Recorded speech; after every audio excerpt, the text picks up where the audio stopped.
Good morning students. 6 जुलाई का current affairs देखते हैं। जो जीएस पेपर 1, 2 और 3 के जो इम्पोर्टेंट टॉपिक्स हैं, पहले उसे देख लेते हैं, फिर उनका डिटेल डिस्कशन होगा। जीएस पेपर 1 की बात करें तो 3-4 आर्टिकल्स निकले थे, जैसे कि स्टूडियो घिबलीज 40th एनिवर्सरी। उसके अलावा बहुधा यात्रा संपन्न हुई पुरी में। और मुहर्रम प्रोसेशन चलेगा। अभी मुहर्रम 10 दिन के लिए मनाया जाएगा हैदराबाद में। तो वहां पे एक एलिफेंट है, उसका नाम आया है। तो ये हम देख लेंगे कि मुहर्रम क्यों मनाते हैं और क्या क्या उसका सिग्निफिकेंस है। फिर स्नेक बाइट मैनेजमेंट को लेके एक आर्टिकल निकला है। स्नेक बाइट की वजह से हर साल बहुत सारी डेथ्स होती हैं इंडिया में, तो उसे देखेंगे। फिर नेपा वायरस का आउटब्रेक हुआ है केरला में, और उस पे जो रिसर्च चल रही है वो इम्पोर्टेंट है। पेपर 2 की बात करें तो पेपर 2 में सुप्रीम कोर्ट ने रिक्रूटमेंट रूल्स को अमेंड किया है, उसमें कुछ कुछ रिजर्वेशन को लेके। और निहाल मोदी का अरेस्ट हुआ है यूएस में। उनका जो है वो पीएनबी स्कैम हुआ था, उससे इनका संबंध है।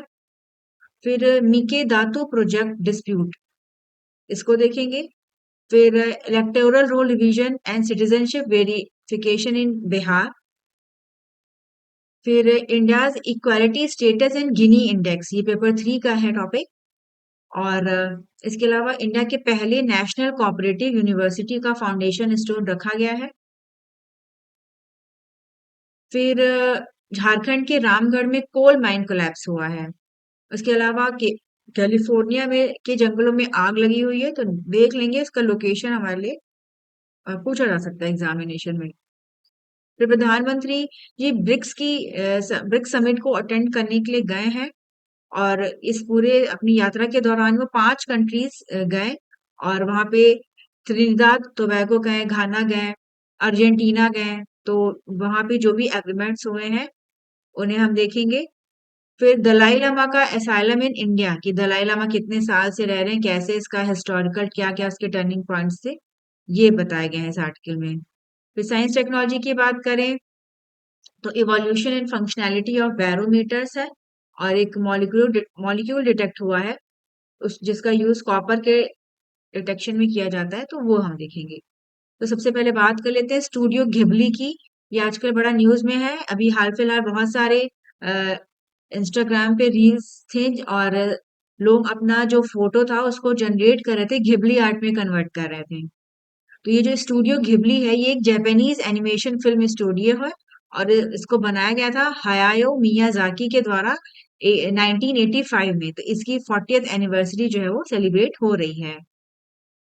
और ये एक अपॉर्चुनिटी के तौर पे सेलिब्रेट हो रहा है कि कैसे एक्सप्लोर किया जाए unique and memorable qualities that define studio Ghibli's films. ये जो है अपनी विशेषता है इनकी, इनका बड़ा ही अच्छा जो है वो इमोशनल कंटेंट रहता है, आर्टिस्टिक अलग तरह का आर्ट है, स्टोरी को ये अलग तरीके से दिखाते हैं। और अ, ये इनकी जो बहुत फेमस फिल्म्स हैं वो हैं, जैसे कि spirited away, my neighbour Totoro, princess Mononoke, house moving castle. और ये अपनी यूनिक स्टाइल के लिए जाने जाते हैं। तो ये याद रखना है कि जापानीज एनिमेशन फिल्म स्टूडियो है, और इसको ये स्थापना की थी हायाओ मियाजाकी, जो Japanese animator, film maker, screen writer और मैग्ना आर्टिस्ट हैं।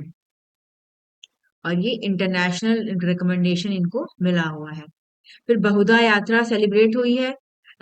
रथ यात्रा के थ्रू जो है वो जगन्नाथपुरी टेम्पल से जो 3 मूर्तियां हैं, उनको लेके जाते हैं, और वापस वो वहां 1 हफ्ते रहते हैं गुंडिचा मंदिर में, और गुंडिचा से वापस उनको जब ले आया जाता है, तो ये जो यात्रा होती है उसको बहुधा यात्रा कहते हैं। और लाखों की संख्या में श्रद्धालु वहां पे इकट्ठे होते हैं, और वो यात्रा संपन्न होती है। रथ यात्रा के दौरान जो है वो इस बार स्टैम्पीड भी हुआ था। और फिर वापस में यात्रा बहुधा यात्रा जो है वो शांतिपूर्ण तरीके से संपन्न हो गई है। और तो इसका एक विशेष महत्व है। और इसमें लॉर्ड जगन्नाथ, लॉर्ड बालभद्र और देवी सुमित्रा, इनको पूजा की जाती है, और इन्हें लेके जाते हैं जगन्नाथ टेम्पल से गुंडीचा टेम्पल में। श्री जगन्नाथ टेम्पल ये सबसे फेमस हिंदू टेम्पल्स में से एक है। पुरी में लोकेशन है इसका, उड़ीसा के पुरी में। फिर उत्तर प्रदेश की सरकार ने कहा है कि ये टेम्पल रिनोवेशन और टूरिज्म को बढ़ावा देने के लिए जो स्टेट के कल्चरल हेरिटेज है उनका प्रिजर्वेशन करेगी, और इसमें पुराने कई सारे आश्रम को रिजेनरेट किया जाएगा, और प्रोमिनेंट जैन टेम्पल का रीडेवलपमेंट किया जाएगा। पिछले साल की अगर बात करें तो उत्तर प्रदेश में 650 मिलियन से ज्यादा टूरिस्ट आए, और इन्होंने विभिन्न स्थानों पे यात्रा की। इसमें सबसे इम्पोर्टेंट जो है वो अयोध्या का राम मंदिर रहा है। और 2025 की बात करें तो 2025 महाकुंभ लगा था, उसमें भी करोड़ों की संख्या में श्रद्धालु आए। तो उत्तर प्रदेश सरकार का एम है कि यहाँ का जो कल्चर है, रिच कल्चर है और रिलीजियस हिस्ट्री है, उसको ज्यादा से ज्यादा बढ़ावा दिया जाए ताकि ग्लोबली टूरिस्ट को अट्रैक्ट किया जा सके। और अगर हम रिलीजियस टूरिज्म की बात करें तो इंडिया के टूरिज्म सेक्टर में काफी इंपॉर्टेंट रोल प्ले करता है। तो उत्तर प्रदेश जो सरकार है वो अपना इंफ्रास्ट्रक्चर जो है उस तरह से डेवलप कर रही है कि इंडिया को एक लीडिंग टूरिस्ट डेस्टिनेशन बनाया जा सके। फिर नियोलिथिक चाइना में कुछ रिसर्च हुई है। उसमें नियोलिथिक टाइम के जो है वो सिमेट्रीज मिले होते हैं जहाँ पे गाड़ा जाता था उस टाइम पे लोगों को। तो ये करीब 4500 पुराने हैं, और उस टाइम जो रिसर्च हुई है इसमें पाया गया है कि उस टाइम पे जो लोग थे वो मैट्रिलिनियल थे। तो ये इस रिसर्च में निकल के आया है। इसके अलावा जो एग्रीकल्चर सिस्टम था वो मिलेट बेस्ड था, और पिग्स वगैरह का यूज किया जाता था मीट के तौर पे। और इसमें जो एनालिसिस हुई है उसमें पता चला है कि मेल और फीमेल की सिमिलर जो है वो डाइट्स थी। तो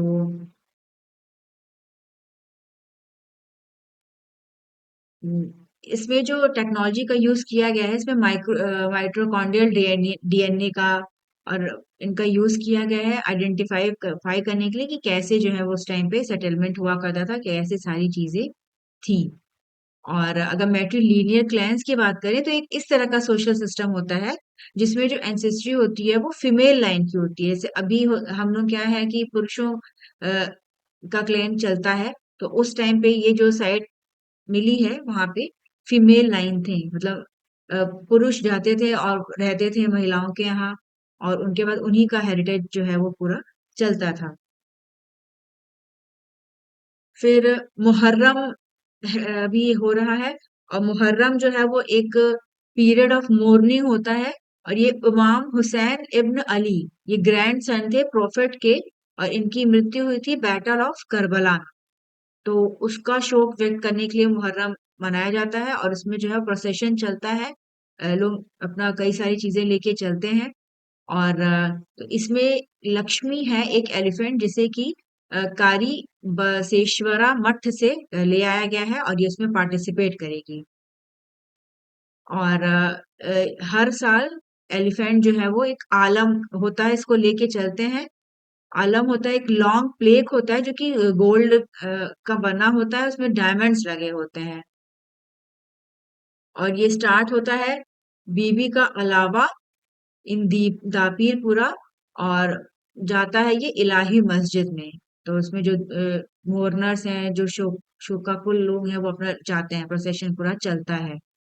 और the Alam house in the Ashurkhana, इसको बहुत ही ब्लेस्ड माना जाता है। तो इस बार लक्ष्मी एलिफेंट जो है ये उसको कैरी करेगा।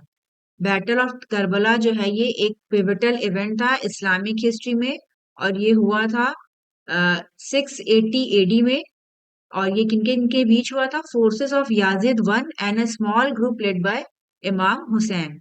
ये प्रॉफिट के ग्रैंडसन थे, और उनकी जो शहादत है उसको जो है वो हर साल शिया मुस्लिम्स के द्वारा सेलिब्रेट किया जाता है। मुहर्रम इसको मनाते हैं, और इनमें इनको याद किया जाता है और कैसे उन्होंने सेक्रीफाइस किया, उसका जो है वो इन लोग मनाते हैं। और जो ये प्रोसेशन चलता है ये की रिचुअल है हैदराबाद के शिया मुस्लिम कम्युनिटी का। फिर स्नेक बाइट से रिलेटेड आर्टिकल निकला था इंडियन एक्सप्रेस में, उसमें काफी सारी इंपॉर्टेंट चीजें बताई गई हैं, जैसे कि स्नेक बाइट को लेके जो है वो अपनी स्नेक अगर देखा जाए तो इनकी वजह से इंडिया में हर साल काफी फर्टिलिटीज होती है, बहुत से लोगों की डेथ होती है। तो ऐसे एफर्ट्स होने चाहिए कि इनमें कमी आ सके। और इसके लिए जो है नेशनल एक्शन प्लान जो है इसको भी डेवलप किया गया है। और इसके लिए जो है वो सर्पेंटेरियम जो है वो डिफरेंट डिफरेंट जगहों पे डेवलप किए गए हैं। और स्नेक बाइट क्राइसिस से रिलेटेड ही इसमें बताया गया है कि 2020 की स्टडी में इंडिकेट हुआ है कि 70% of snake bite deaths in India आकर इन द 9 स्टेट्स। 9 स्टेट्स ऐसे हैं जहाँ पे 70% तक जो है वो स्टेट सांप के काटने से जो है वो मृत्यु हुई है। इसमें उत्तर प्रदेश, बिहार, मध्य प्रदेश ये सारे हैं। और इतना इनका हायर इंसिडेंस है, उसके बाद भी अभी इसको नोटिफिएबल डिजीज नहीं घोषित किया है स्टेट में। तो कैसे इसको डेवलप करना है उस पे ये आर्टिकल है। और WHO ने डिक्लेयर किया है स्नेक बाइट एनवेनमी को निग्लेक्टेड ट्रॉपिकल डिजीज इन 2017। तो ये एक ग्लोबल चैलेंज की तरह काम करता है। और एक सर्प ऐप बनाया गया है केरला में, तो वहां पे जो है वो रेस्क्यू किया गया है अ, कई सारे लोगों को जिनको की स्नेक स्नेक की वजह से, सांपों की वजह से दिक्कतें आई हैं। इसके अलावा venom institute for snake bite health and advance medicine ये स्टैब्लिश हो रहा है बेंगलुरु में। तो ये नाम इम्पोर्टेंट है, विषम, इसे याद रखें कि विषम जो है वो कहाँ बन रहा है, बेंगलुरु में बन रहा है। और इसके लिए कर्नाटका गवर्नमेंट जो है वो अपना फंडिंग प्रोवाइड कर रही है। और इसके साथ साथ ईवीएल इवोल्यूशनरी वेनोमिक्स लैब जो है, इनके साथ ये काम चल रहा है कि किस तरह से जो है वो हाई क्वालिटी वेनम बनाया जाए ताकि दिक्कत ना आए, लोगों की मृत्यु ना हो सांप के काटने की वजह से। और ये फैसिलिटीज हैं, लेकिन इसके बावजूद जो है हर साल बहुत से लोग जो है वो सांपों के जहर की वजह से मर जाते हैं। तो इस पे है। और जो सबसे ज्यादा अगर देख लिया जाए कि 4 जो है वो बिग स्नेक्स हैं जिनको की वजह से हर साल जो है वो लोग प्रभावित होते हैं। और स्पेशली मॉनसून सीजन में जो है ये होता है। इसमें जो रसल वाइपर है ये सबसे ज्यादा डेथ्स के लिए रिस्पॉन्सिबल है।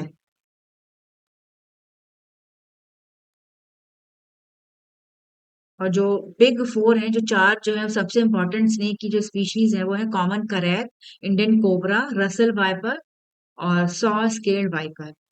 तो इन्हीं की वजह से सबसे ज्यादा लोग प्रभावित होते हैं। फिर नेपा वायरस का जो है वो आउटब्रेक हो गया है केरला में। और आइडेंटिफाई किया जा रहा है कि कितने लोग जो है वो संपर्क में आए थे किसी ना किसी तरह तरह से। तो 425 इंडिविजुअल्स जो है वो उनको जो है वो आइडेंटिफाई किया गया है जो इन्फेक्टेड लोगों से संपर्क में आए थे। और इसके अलावा 228 मल्लापुरम डिस्ट्रिक्ट में वहां की और 87 काजीकोट में आइडेंटिफाई किए हैं। 2 लोगों की अभी मृत्यु हो चुकी है। और ये जो नेबा वायरस है ये काफी जो है वो डेडली होता है। इंसानों में जो है वो जानवरों से फैलता है, बैट्स के थ्रू फैलता है। और इसमें जो है वो सीवियर इन्फेक्शन होता है, हाई फीवर होता है। और ज्यादातर केसों में जो लोग हैं उनकी मृत्यु भी हो जाती है। ये जूनोटिक वायरस है जो कि सीवियर डिजीज कॉज करता है, इंसानों में भी और जानवरों में भी। और 8वां साल जो है ये ऐसा है जिसमें जो है इस वायरस का जो है वो रीअपियरेंस हो रहा है। तो गवर्नमेंट वहां की देख रही है कि कैसे इसको हम कंट्रोल किए जा सकते हैं, कैसे प्रिवेंटिव मेजर्स लिए जा सकते हैं। और क्या उसके लिए जो है किस तरह का छिड़काव किया जाए, या जिससे कि जो बैट वगैरह है उनकी पॉपुलेशन को कंट्रोल किया जाए। तो इस पे वर्क चल रहा है। फिर केरला से रिलेटेड एक न्यूज है कि केरला का पहला स्किन बैंक जो है वो इनॉग्रेशन होना है उसका, government medical college in Thiruvananthapuram. और इस स्किन बैंक को बनाने में 6.75 करोड़ का लागत आया है। और ये जो है बैंक जो है ये स्किन डोनेशंस को रिलीव रिसीव करेगा। और जो ऐसे लोग जिनको कि जल जाते हैं या उनको कोई सीवियर स्किन इंजरी हो जाती है तो वहां पे स्किन बैंक का यूज करके जो है वो इलाज किया जाएगा। और 15 जुलाई को है इसका इनॉग्रेशन होगा, जिस दिन जो है वो वर्ल्ड प्लास्टिक सर्जरी डे भी मनाया जाता है। स्किन बैंक जो है वो एक इम्पॉर्टेंट रोल पड़ेगा, रोल प्ले करता है स्किन ग्राफ्टिंग में। मान लीजिए किसी की बहुत स्किन जल गई है, कोई सेंसिटिव ऐसी डिजीज हो गई है, तो ग्राफ्टिंग करके नई स्किन लगा के उसका प्रॉपर तरीके से इलाज किया जाता है। फिर आयुष्मान भारत योजना से रिलेटेड एक न्यूज है कि दिल्ली गवर्नमेंट ने जो है वो इसको शुरू कर दिया है। और जो आयुष्मान भारत योजना है, इसके अंतर्गत जो है वो 10 लाख तक का जो एलिजिबल फैमिली है उसे 10 लाख तक का कवर जो है वो कैशलेस प्रोवाइड किया जाता है for listed secondary and tertiary care conditions.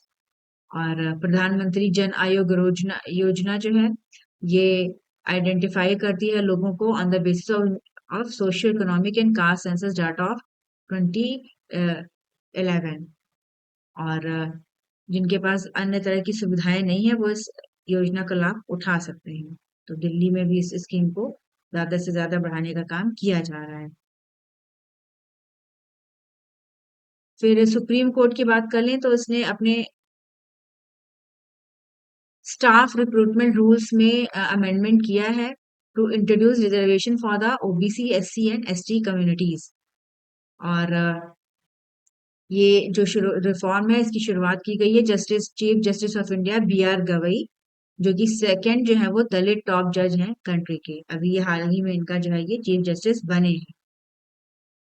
और इसके लिए रिजर्वेशन के लिए जो है इन्होंने अपना और नोटिफिकेशन जो है वो जारी किया है। Article 146 of the constitution of India deals with the officers and servants and the expenses of supreme court. तो ये आर्टिकल हमारे लिए इम्पोर्टेंट है कि अगर सुप्रीम कोर्ट के ऑफिसर्स कैसे मैनेज किया जाता है तो उसके लिए आर्टिकल 146 में जो है वो सारा डिस्क्रिप्शन है। फिर निहाल मोदी, ये नीरव मोदी के भाई हैं और इनका जो है वो यूएस में इनको अरेस्ट किया गया है। और पीएनबी का एक स्कैम हुआ था 13,000 करोड़ से ज्यादा का, उसमें ये जो है वो इनका भी रोल माना जा रहा है सबसे ज्यादा रोल। और इसके लिए जो है वो रिक्वेस्ट किया गया था इंडिया की तरफ से, ईडी की तरफ से और सीबीआई की तरफ से। तो वहां पे यूएस के में इनका जो है वो अरेस्ट हुआ है, अब इनके ऊपर जो है वो केस चलेगा। पंजाब नेशनल बैंक स्कैम की बात कर लें तो ये लार्जेस्ट बैंकिंग फ्रॉड है इंडिया का हिस्ट्री का। और इसमें जो है वो कई सारे जो है वो fraudulent letters of undertaking issue किए गए थे to overseas branches of Indian banks. और इसके तहत जो है वो नीरव मोदी और उनके एसोसिएट को जो है वो क्रेडिट मिला था। और ये लोगों का बहुत सारा पैसा लेके इंडिया छोड़ के चले गए थे। फिर एक मीके धातु प्रोजेक्ट को लेके डिस्प्यूट चल रहा है, तो ये देख लेते हैं कि ये क्या है। इसका नाम कई बार आया है। ये एक प्रपोज रिजर्वायर प्रोजेक्ट है जो कि कावेरी नदी पे बनेगा कर्नाटका में। और इसको लेके कर्नाटका और तमिलनाडु के बीच जो है वो विवाद हो रहा है। मेके धातु प्रोजेक्ट जो है वो इन्हीं दोनों स्टेट के बीच में है, तो इसमें कावेरी जो वाटर है इसका कैसे शेयर करना है इसको लेके इशू है। और तमिलनाडु का कहना है कि इस प्रोजेक्ट की वजह से जो वाटर का फ्लो है वो कम हो जाएगा उनके स्टेट में, जिसकी वजह से एग्रीकल्चर और वाटर सप्लाई में अफेक्ट अफेक्ट पड़ेगा।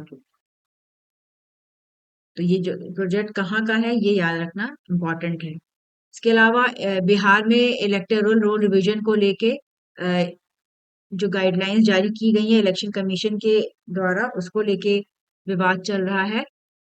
अ, बिहार में अक्टूबर में जो है वो असेंबली इलेक्शंस होने हैं और उसके पहले इलेक्शन कमीशन ने गाइडलाइंस जारी की हैं कि जो इलेक्टोरल रोल्स है उनका रिवीजन होगा। और ये 24 जून को जो है वो गाइडलाइंस जारी की गई थी, जिसमें लोगों को 11 स्पेसिफाइड डॉक्यूमेंट्स को शो करने का, जिसमें कि birth certificate, passport, caste certificate, school leaving certificate, pension documents, ये सब वो दिखा सकते हैं। 2003 के पहले जिनका रजिस्ट्रेशन नहीं हुआ था इलेक्टोरल रोल्स में उनके लिए ये मस्ट है। और अपने डॉक्यूमेंट के तौर पे उनके अपने पेरेंट्स के भी बर्थ सर्टिफिकेट दिखाने होंगे।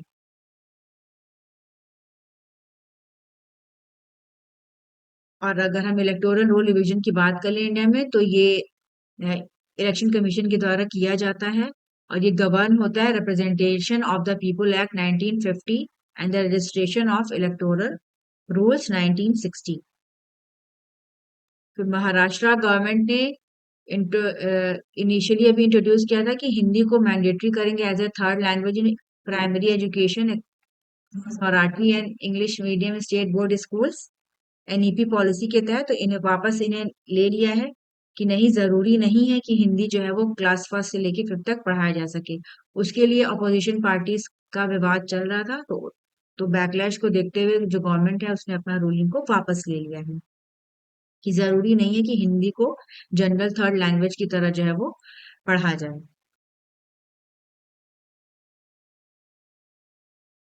फिर यूक्रेन ने भी रशिया के एयरबेस पे, अभी यूक्रेन और रशिया के बीच में 2023 से वॉर चल रहा है, और रशिया ने पहले अभी एयरबेसिस पे अटैक किया था यूक्रेन में, काफी सीरियस। तो अब यूक्रेन ने भी जो है वो रशियन एयरबेस पे अटैक किया है, और इसमें जो है वो अ, रशिया के फाइटर जेट्स हैं, एडवांस फाइटर जेट्स हैं, SU-34, SU-35S, SU-30SM। इनका जो है वो इन पे स्ट्राइक किया गया है, और इन स्ट्राइक्स की वजह से इनको काफी नुकसान पहुंचा है। वर्ल्ड बैंक की एक रिपोर्ट है जिसमें कि गिनी इंडेक्स जारी किया गया है, और उसमें जो वर्ल्ड बैंक है इसमें बताया गया है कि जो इक्वालिटी है इंडिया में वो काफी इम्प्रूव हुई है बिटवीन 2011-12 एंड 2022 एंड 23। और इस इम्प्रूवमेंट की वजह से इंडिया जो है वो फोर्थ मोस्ट इक्वल कंट्री बन गई है ग्लोबली। और ये जो इम्प्रूवमेंट हुआ है, ये इसके साथ साथ जो है जो पावर्टी है, एक्सट्रीम पावर्टी, वो भी उसमें भी कमी आई है। और 2011-12 में माना जा रहा था कि जो पावर्टी रेशियो था वो 16.2 था, अभी वो घट के 2.3 हो गया है। तो ये वर्ल्ड बैंक का डाटा है कि दोनों जो इनइक्वालिटी है और गरीबी दोनों में कमी आई है। और इंडिया से अगर इस रैंकिंग की बात करें, तो गिनी इंडेक्स स्कोर में सबसे टॉप पे जो है वो स्लोवाक रिपब्लिक है, फिर स्लोवेनिया है, फिर बेलारूस है, और फोर्थ पोजीशन पे इंडिया है।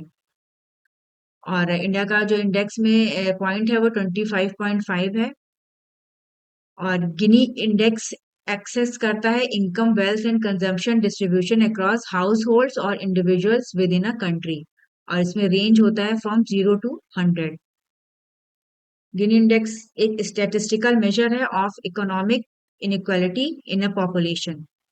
तो परफेक्ट इक्वालिटी की अगर बात करी जाए तो 0 होता है, और अ, जो रेंज है इसका फ्रॉम 0 to 1 होता है। 1 का मतलब है परफेक्ट इनइक्वालिटी। वर्ल्ड बैंक एक इंटरनेशनल फाइनेंशियल इंस्टीट्यूशन है जो प्रोवाइड करता है loans and grant to the governments of low and middle income countries for the purpose of pursuing capital projects. और ये जो गिनी इंडेक्स है इसको डेवलप किया था इटालियन स्टैटिस्टिशियन थे, कोराडो गिनी, 1912 में। और ये वाइडली यूज मेजर है, जो कि इनकम और वेल्थ इनइक्वालिटी को दर्शाता है। तो इसमें इंडिया का काफी सुधार हुआ है रैंकिंग में। फिर केरला में honey bee flora park and bee keeping centre, ये इस केरला स्टेट के हॉर्टिकल्चर प्रोडक्ट्स डेवलपमेंट कॉर्पोरेशन के द्वारा चलाया जाता है। तो इसमें जो है वो काफी इन्हें सक्सेस मिला है। जो फार्मर्स हैं जो हनी प्रोड्यूस करते हैं, उनको गवर्नमेंट की हेल्प की वजह से उनकी प्रोडक्शन में काफी इंक्रीज हुआ है। और ये जो सेंटर है ये कलीमेल नियर मावेली कारा, वहां पे है ये, और 2018 में इसका एस्टेब्लिशमेंट हुआ था। फिर इंडिया की पहली नेशनल कोऑपरेटिव यूनिवर्सिटी का फाउंडेशन स्टोन रखा गया है, और union minister of cooperation and home affairs Amit Shah के द्वारा ये इनॉग्रेशन किया गया। ये इवेंट जो है वो गुजरात के आनंद में हुआ, जो कि अमूल का भी होम है। और ये इसमें जो है वो cooperative education, advocating for its inclusion in secondary and school करिकुला, इसमें जो है वो कोऑपरेटिव से रिलेटेड जो है सारी चीज पढ़ाई होगी। और कोऑपरेटिव मूवमेंट की बात करें इंडिया में तो इसकी एक लॉन्ग हिस्ट्री है। 20वीं शताब्दी से ये चला आ रहा है और इसका जो एम है वो है to issue rural credit and agriculture development of India. तो ये त्रिभुवन सहकारी यूनिवर्सिटी इसका नाम रहेगा और ये बनेगी इंडिया की पहली नेशनल कोऑपरेटिव यूनिवर्सिटी। अमूल की अगर बात कर लें तो ये इंडिया का डेयरी कोऑपरेटिव सोसाइटी है जो कि आनंद गुजरात में है और ये काफी सक्सेसफुल कोऑपरेटिव सोसाइटी माना जाता है।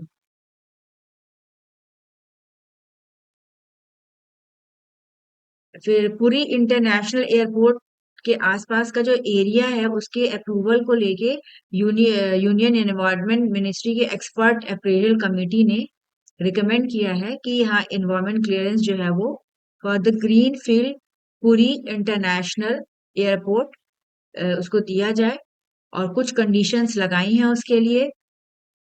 श्री जगन्नाथ इंटरनेशनल एयरपोर्ट ये इसका अप्रूवल हो चुका है union civil ministry aviation ministry के द्वारा 5 मई को और इसकी एस्टिमेटेड कॉस्ट जो है वो 5,631 करोड़ बनाई जा रही है और इसके लिए जो उड़ीसा गवर्नमेंट है वो पूरा अपना काम करेगा और ये जो प्रोजेक्ट है ये 471 हेक्टेयर में जो है वो फैला रहेगा जिसमें कि 27.85 हेक्टेयर का फॉरेस्ट लैंड भी है। तो जो इन्वायरमेंट एक्सपर्ट अप्रेजल कमेटी है उसने रिकमेंड किया है कि follow recommendation follows the forest advisory committee deferral of forest clearance due to concern. कुछ कंसर्न जताए जा रहे थे कि अगर इनको क्लियरेंस दे दिया जाएगा तो जो ऑलिव रिडली टर्टल्स होते हैं इरावदी डॉल्फिन जो होती हैं उनके पॉपुलेशन पे इम्पैक्ट पड़ेगा।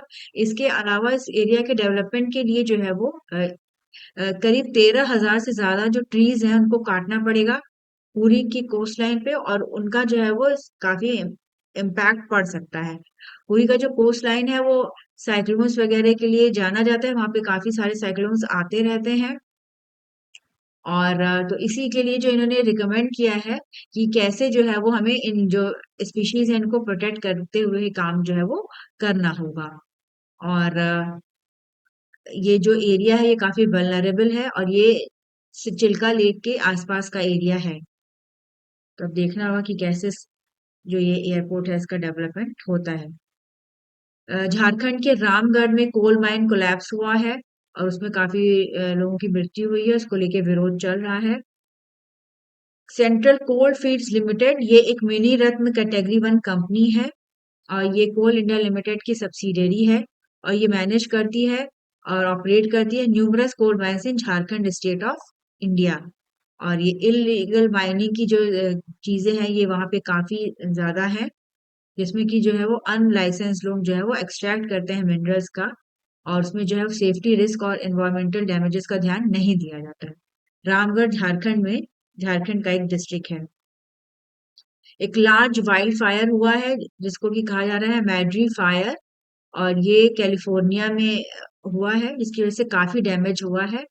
ये जो फायर है ये स्टार्ट हुआ सैन लुइस ओबिस्पो से और ये 70,000 के करीब एरिया में जो है वो फैल चुका है।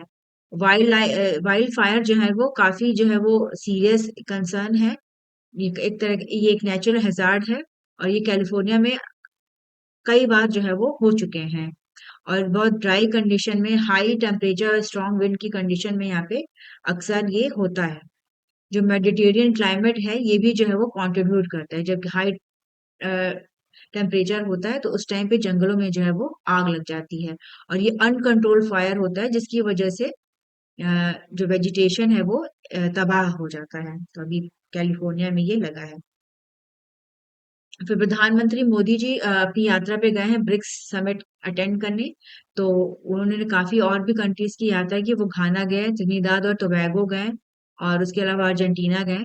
तो वहां पे अपनी संबंधों को सुधारने के लिए बातचीत वहां पे हुई है। और अगर हम त्रिनिदाद और टोबैगो की बात करें तो इंडिया ने उनके साथ जो है वो 6 एग्रीमेंट साइन किए हैं और इसमें जो है वो ग्लोबल बायोफ्यूल अलायंस और कोalition ऑफ डिजास्टर रिलीजन इंफ्रास्ट्रक्चर इनको डेवलप करने के लिए भी जो है वो एग्रीमेंट हुआ है। और इसके अलावा जो गवर्नमेंट ऑफ इंडिया है वो उनको फंड ग्रांट करेगी फॉर शॉर्ट जेस्टेशन QIPs। और इंडिया ने ट्रिनिडाड और टोबैगो को $1 मिलियन का पहले बैच का एग्रो मशीनरी भी प्रोवाइड किया है। और वहाँ के national agriculture marketing and development corporation को। तो ये सपोर्ट से जो है वो millet cultivation, seaweeds, fertiliser, natural farming इनको बढ़ावा मिलेगा। और इंडिया जो है वो अपना जो टाइज है इसको बढ़ा रही है ट्रिनिडाद और टोबैगो के द्वारा। और इंडिया का है कि हमारा वहाँ पे प्रेजेंस रहे और इन्फ्लुएंस बढ़े इस पूरे रीजन में। उसके लिए ये इकोनॉमिक कॉपरेशन पे काम चल रहा है और बातचीत हो रही है। फिर प्रधानमंत्री मोदी जी जो है वो अर्जेंटीना भी गए हैं। और अर्जेंटीना जाके वहां पे इन्होंने डिस्कशन किया वहां के प्रेसिडेंट जेवियर मिलेई से। जेवियर मिलेई का इलेक्शन हुआ है 2023 में। और तो दोनों ही कंट्रीज जो है वो बायोलेटरल अपना एग्रीमेंट के लिए इन्होंने काम किया है। और ये अगर हम इंडिया की बात करें तो ये पहली इंडियन बायोलेटरल विजिट है इन अर्जेंटीना को at the prime minister level in 57 year. और प्रधानमंत्री मोदी इसके पहले अर्जेंटीना गए थे 2018 में G20 समिट को अटेंड करने के लिए। अर्जेंटीना एक्सटेंसिव रिजर्व्स है क्रिटिकल मिनरल्स का, जैसे कि lithium, copper, rare earth elements. और इंडिया की जो नीड है वो बढ़ रही है इस सेक्टर में। तो अपनी नीड्स को फुलफिल करने के लिए इंडिया का जरूरी है कि वो बाकी कंट्रीज के साथ एग्रीमेंट करे। काबे एक Indian public sector joint venture company है जिसने कि अर्जेंटीना के साथ जो है वो काफी अपना कॉपरेशन कर रखा है। इसका नाम है खनिज विदेश इंडिया लिमिटेड। और ये joint venture company of 3 central public sector enterprises under the ministry of mines, government of India. तो दोनों देशों के साथ बातचीत हो रही है और एग्रीमेंट हुआ। फिर इसके अलावा दिलजीत दोसांझ को लेकर एक कंट्रोवर्सी हुई है। उनकी एक मूवी आई है सरदार जी 3। और इसको लेके विवाद है। इसकी बात हो रही है कि इसको इंडिया में रिलीज ना किया जाए क्योंकि इसमें पाकिस्तान की एक्टर है हानिया अमीर, उनको लिया गया है। इसको लेके विरोध जो है वो हो रहा है। और बहुत सारे लोग इनका विरोध भी कर रहे हैं और बहुत सारे लोगों ने इनका समर्थन भी किया है। Federation of western India cine employees ये एक अम्ब्रेला बॉडी है जो कि 24 different craft unions of workers and technicians of the film and television industries की है। और ये एक इम्पॉर्टेंट रोल प्ले करती है इंडस्ट्री के मैनेजमेंट में और जो भी विवाद होता है उसको देखने में। फिर दलाई लामा के असाइलम से लेके एक इम्पॉर्टेंट न्यूज है। इसमें पूरा हिस्ट्री बताया जाता है कि कैसे अप्रैल 26 को 1959 को अ, तिब्बत से जो है दलाई लामा इंडिया आए। और चाइना ने इन्वेजन किया तिब्बत का। और फिर दलाई लामा ने यहाँ पे रिफ्यूजी मांगा तो तत्कालीन प्रधानमंत्री जवाहरलाल नेहरू ने इनको स्पिरिचुअल और पॉलिटिकल लीडर घोषित किया तिब्बत का, तिब्बतियन बुद्धिस्ट का। और इन्होंने इंडिया में इनको रहना अलाउ करा कि आप शांतिपूर्ण तरीके से यहाँ रहिए। और इनका 6 जुलाई को 90th बर्थडे सेलिब्रेट हुआ है। और उसमें क्लियर किया गया है कि इनके बाद कौन नेक्स्ट दलाई लामा बनेगा। दलाई लामा का कहना है कि गादेन फोद्राम फाउंडेशन जो है ये सारा चीजें देखेगा कि कौन नेक्स्ट दलाई लामा बनेगा। और चाइना जो है वो अपना अलग तरीके से चाह रहा है कि हमारा जो दलाई लामा है वो हम अपने तरीके से बनाना चाह रही है। तो जो दलाई लामा की जर्नी है वो शुरू हुई जब चाइना ने तिब्बत को ऑक्युपाई कर लिया। उसके बाद वहां पे काफी वायलेंट रिप्रेशन हुआ और बहुत सारे तिब्बतन जो है वो उनके साथ इंडिया आए। और इंडिया में उनको जो है वो रेफ्यूज दिया गया, जो है शरणा गवर्नमेंट ने अलाउ किया कि आप यहाँ पे रह सकते हैं। और तो जो नेहरू गवर्नमेंट थी उस टाइम तो उन्होंने अनाउंस किया कि पॉलिटिकल एसाइलम दिया जाएगा दलाई लामा को। और इसके बाद जो है इंडिया में इनके आने की जो प्रक्रिया थी वो भी आसान नहीं थी। उन्हें भी काफी विरोध सहना पड़ा। बहुत से लोगों ने इनका कहा कि इससे इंडिया का जो रिलेशन है चाइना के साथ वो खराब होगा। लेकिन ह्यूमैनिटेरियन ग्राउंड्स पे और उन्होंने इनको अलाउ किया। और तब से ये इंडिया में रह रहे हैं। और इंडिया में हिमाचल प्रदेश में इनको स्थान दिया गया है और वहीं पे ये अपने जो डिवोटीज हैं उनके साथ रहते हैं धर्मशाला में। फिर साइंस टेक्नोलॉजी की बात करें तो रीसेंट कुछ फाइंडिंग्स आई हैं, जैसे कि कैसे जो है वो लाइफ ओरिजिनेट हुई है, उसको लेके एक नई स्टडी हुई है। ये जो है और ये इसका पब्लिकेशन हुआ है नेचर फिजिक्स में। और इसमें बताया गया है, जो ये टीम है इसने pure express cell free protein synthesis kit derive from एसेशिया कोलाई बैक्टीरिया, इसका यूज करके बताया कि कैसे जो है वो पुराने टाइम पे जो सेल जो पहली सेल है वो कैसे जो है वो बनी होगी। और इस किट में जो है वो जो भी प्रोटीन मेकिंग मशीनरी थी वो सारी चीजें थी प्यूरिफाइड फॉर्म में। और जो उस टाइम पे कंडीशन होती थी वैसा ही सिमिलर कंडीशन जो है वो क्रिएट करके और पता लगाने की कोशिश की गई कि कैसे पहली सेल बनी होगी। इसके पहले अगर हम इसका बैकग्राउंड देख ले तो मिले यूरे एक्सपेरिमेंट हुआ था 1952 में। और इसमें डिमॉन्स्ट्रेशन हुआ था कि कैसे जो है वो ऑर्गेनिक मॉलिक्यूल्स जो है वो बने। अर्थ पहले जो है वो उसमें ब्लास्ट हुआ था और उसके बाद वो एक आग का गोला थी और उसमें जो है वो केमिकल कंपाउंड है, तो केमिकल कंपाउंड से सबसे पहले कैसे फर्स्ट सेल कैसे बनी इस पे ये सारा रिसर्च हुआ था। फिर बैरोमीटर को लेके एक न्यूज है कि बैरोमीटर क्या होता है। बैरोमीटर एक इंस्ट्रूमेंट होता है जिसका कि यूज होता है प्रेशर को मेजर करने के लिए। और 17 टू 9 सेंचुरी जो ज्यादातर बैरोमीटर्स होते थे वो एक ही सिद्धांत पे काम करते थे।